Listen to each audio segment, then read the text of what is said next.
Chapter 2. No morning felt the same without Quinn tickling his ear, breath of her tiny voice saying, "Wake up, Daddy." Brett stared at the ceiling. A leaky faucet dripped, gnawing at his nerves. He needed to get up and get going, but without his daughter, he dawdled. It was like the air didn't move. The empty apartment reminded him of how alone he was and how unfair the courts had been. What kind of screwed-up justice system did he work for anyway? He knew the answer. A system that sided with mothers, even addict mothers. He needed to let it go, but worry had a mind of its own. His fists clenched. Quinn wasn't safe with Allie, but the judge only saw a hot-tempered man, not a drug-addicted mother. Of course he was ticked. What father wouldn't be at a mother who neglected her child? He dragged his body out of bed and into the shower, trying to scrub his negative thoughts away and wash them down the drain. After he towel-dried, he dressed in his uniform, stepped into his navy-colored pants, and tightened the belt around his waist to the next notch. Anxiety as a diet had a way of loosening a man's pants. Guess I should have eaten the last piece of pizza last night. He buttoned his shirt, strapped on his belt holster, removed the gun from the locked drawer, and slid the firearm into place. His phone rang, playing Twinkle Twinkle Little Star, Quinn's ring, the one he'd programmed to play whenever she called because she was his twinkling star. He lunged for his cell on his bed and held it to his ear. "Quinn?" "Daddy?" Her voice quivered. "I'm scared. Mommy won't wake up." His heart raced as he willed his voice to stay calm. "Are you home?" "Yes." "Go lock the front door." He slid into his socks, crossing the room in one sweep, fear squeezing his heart. At the closet, he slipped into his shoes, fumbling with the phone as he bent to tie the laces. Could he get to her in time, or should he call 911? "Okay." He could hear her breathing like she was moving to the door.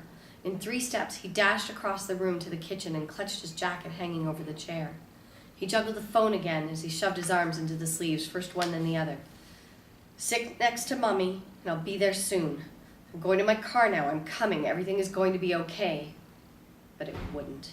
This had happened before, and it would happen again. Once upon a time, he would have called Child Protective Services, but not now. He couldn't wait. They were overworked.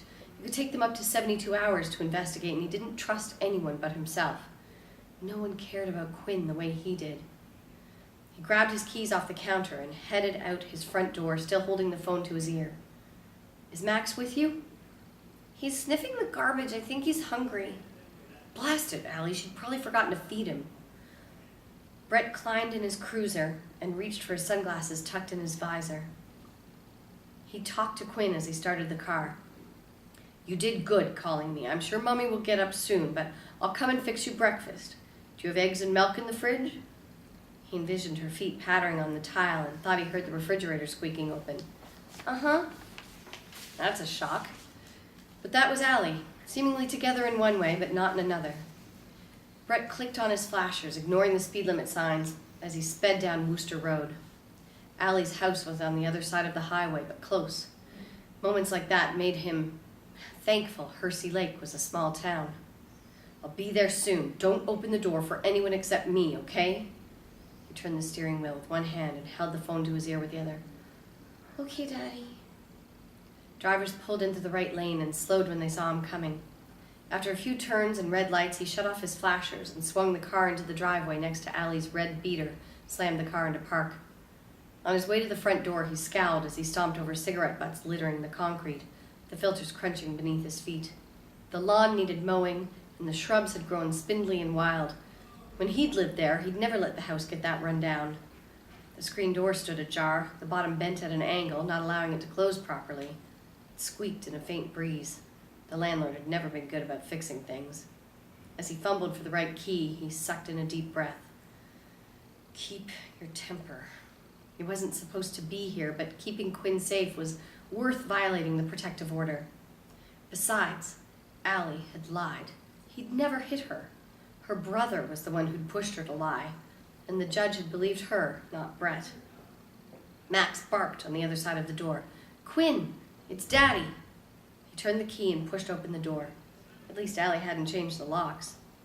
Quinn stood before him in bare feet, wearing a pink t-shirt and purple shorts, holding her stuffed lamb she called Lammy under her arm.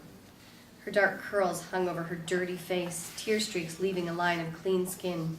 Snot dripped from her nose. He knelt in front of her, scooped her into his arms and held her to his chest, breathing in her sweet smell, not wanting to let her go. He kissed her cheeks. Shh, I'm here now.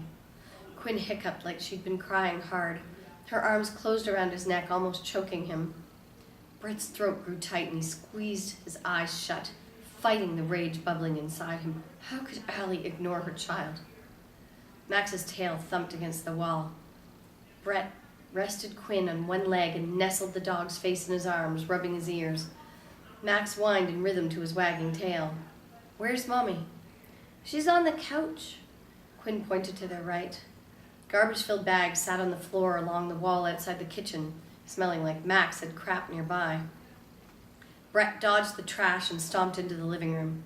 Allie lay on the sofa on top of a pile of clothes, her dyed blonde hair covering her face. He crossed the room to her, gritting his teeth. Allie, wake up! She didn't flinch. His heartbeat raced, suddenly panicked. Was she unconscious? No, this had happened before, but still, was this the one time she wouldn't wake? Her chest rose and fell. He exhaled, relieved. At least she was breathing. He shook her shoulders and spoke louder. Allie, wake up! Her eyes flittered open and she stared at him, seeming unable to focus. What are you doing here? She slurred. The smell of liquor oozed from her pores. This was an apt mother? He wanted to punch the wall at the injustice of the court system. Easy. Quinn called and said she couldn't wake you. Allie pushed herself to a sitting position, her head bobbing. I'm awake. But her eyes closed again.